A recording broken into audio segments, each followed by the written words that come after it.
राधे राधे। आप सभी को भी राधे राधे।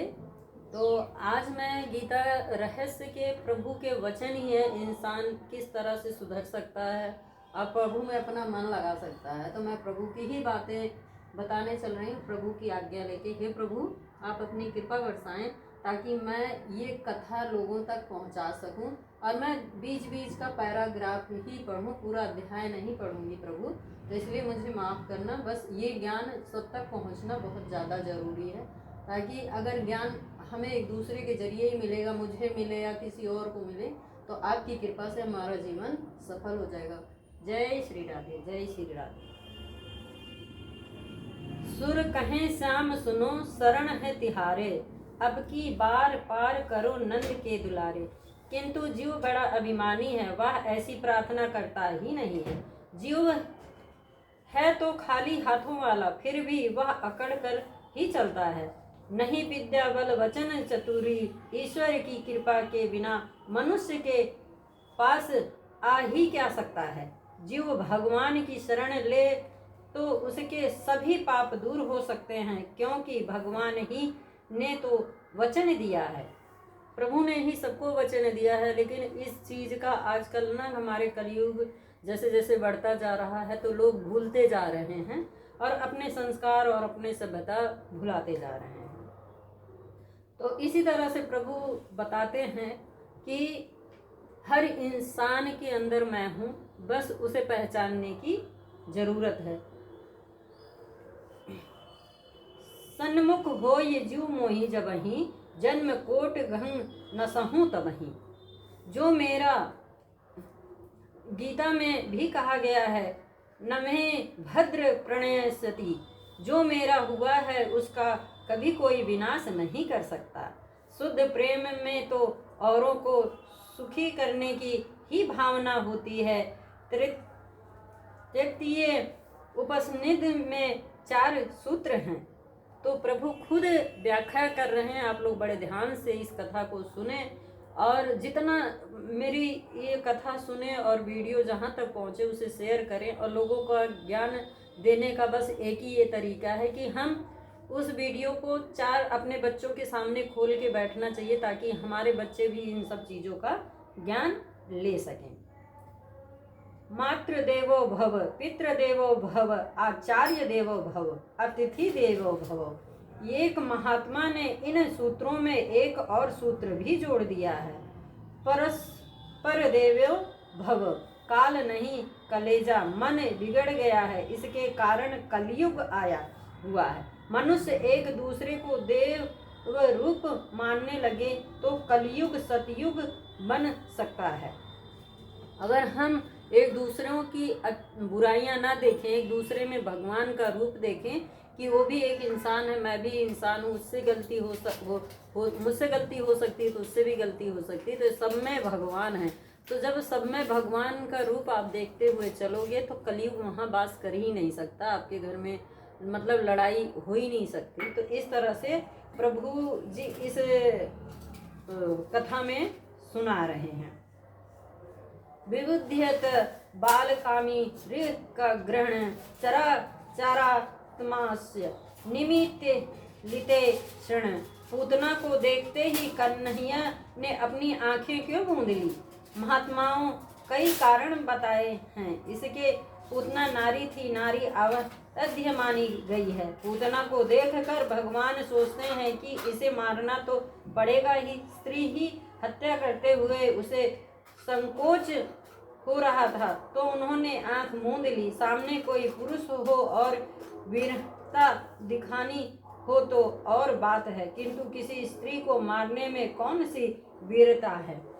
तो एक महात्मा को वह कारण जचता नहीं है। वह कहते हैं कि पूतना नारी तो थी, किंतु वह राक्षसी थी। उसने कई बच्चों की हत्या की थी, और यह भी कन्हैया की हत्या के हेतु ही आई थी। भगवान के आंखें मूंदने का कारण कुछ और ही है। उनकी आंखों में वैराग्य है। उनके सोच की यदि वे पूतना से आंख मिलाएंगे तो उनको ज्ञान प्राप्त हो जाएगा। वह जान जाएगी कि यह तो ईश्वर है, मेरे ईश्वर। तब का उसे ज्ञान हो जाने पर मैं जो लीला करना चाहता हूँ वह कर नहीं पाऊंगा। तो सही बात है कि क्योंकि वो एक जन्म में पूतना को अपने माता के रूप में उन्होंने मन ही मन में पूतना के विचार जागे थे, तो उस वामन रूप में प्रभु ने उनको भी तथास्तु बोला था कि अगले जन्म में मैं जरूर आपका दूध पीऊँगा।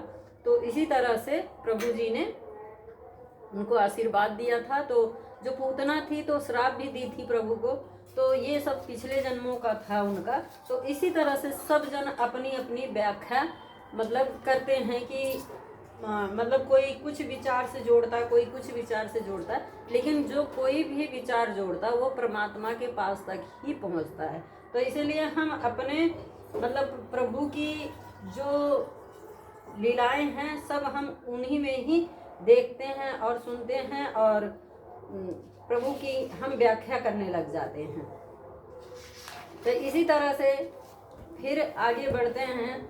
अब प्रभु जी अर्जुन से क्या कहते हैं, मैंने कहा मैं थोड़ा थोड़ा ही आप लोगों को कथा सुनाऊंगी, तो आप लोग सुने।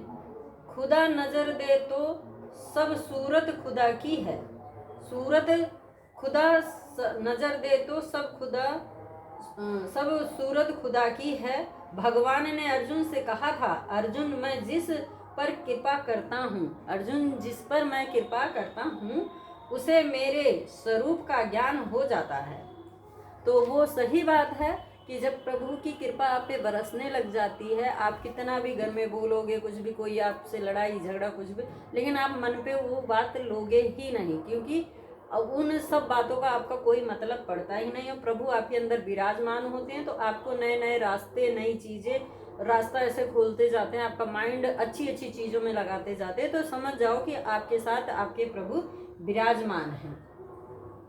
तो इसी तरह से यदि मैं पूतना पर दृष्टि करूंगा तो उसे ज्ञान हो जाएगा कि यह कोई सामान्य बालक नहीं है। तो ये प्रभु खुद चाहते थे कि पूतना सब कुछ जानते हुए भी प्रभु के पास आई थी ताकि उसका उद्धार हो सके। तो इसी तरह से प्रभु मतलब जितने भी उस समय मतलब कान्हा जी से जुड़े थे सबका प्रभु ने उद्धार किया था और सबसे वचन लिया था कि मैं इस तरह धरती पर आऊँगा और आप लोगों का उद्धार करूँगा। धरती माता से लेके ऐसे बहुत ऐसी चीज़ें थी जिन जिन चीज़ों का प्रभु ने उद्धार किया था। इसी तरह से रामा अवतार में जब प्रभु जी ने जन्म लिया था तो वनवास जाने का एक ही महत्व था कि वनवास जा करके वो जिन जिन लोगों को श्राप से मुक्ति दिलानी थी तो वो कार्य प्रभु ने किया था और एक मर्यादा का अस्तित्व रखा था। तो इसी तरह से हमें भी अपने मतलब बातों का, अपने वचनों का बहुत ज़्यादा ध्यान रखना चाहिए और प्रभु में मन लगाना चाहिए। तो हम किसी भी इंसान को गलत नहीं कर सकते हैं। गोविंद लभते रतिम, यह पूतना मोक्ष तो भगवान की अद्भुत बाल लीला है। इसका श्रद्धा पूर्वक श्रवण मनन करने वाले को श्री कृष्ण के प्रति प्रेम उत्पन्न होता है। इस चरित्र के चिंतन की आज्ञा दी गई है। तो इसलिए जो भी प्रभु की लीलाएं हुई हैं उन पर हमें ध्यान करना चाहिए, पढ़ना चाहिए। इससे हमारा मन प्रवृत्त होता है और हमें आज्ञा दी गई है कि आप इन सब चर्चाओं को सुनाओ, उससे प्रभु की प्राप्ति होती है। तो यशोदा बुद्धि है और नंद जीव, बुद्धि और जीव दोनों ही यदि कृष्ण के साथ रहें तो कोई विपत्ति नहीं आएगी।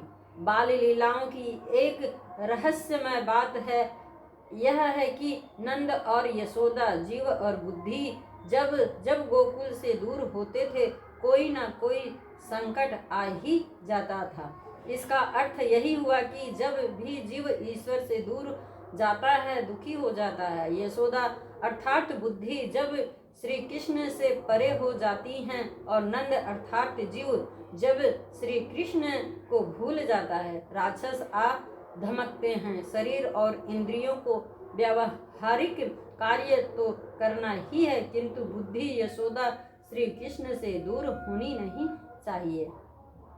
वह पूतना कौन थी? राजा बाली और रानी विंध्यावली की पुत्री का नाम था रत्नमाला। जब वामन जी बालीराज के यज्ञ में भिक्षा मांगने आए थे, तब उनके स्वरूप को देखकर रत्नमाला के हृदय में स्नेह उमड़ आया था और उसके मन में आया था कि कितना अच्छा होता अगर इस बालक को मैं पुत्र रूप में पा सकती। मैं उसे ये पान करा के उसका लालन पालन करके धन्य हो जाती। वामन के तेजस्वी स्वरूप को देखकर रत्नमाला के हृदय में पुत्र स्नेह उमड़ आया और उसके मन में वामन जी को मारने की भी इच्छा हो गई।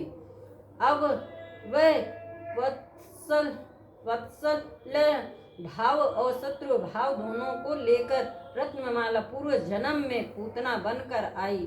श्री कृष्ण की लीला निरोध लीला है, जिसके मन को निरोध तक निरोध नहीं हो पाएगा।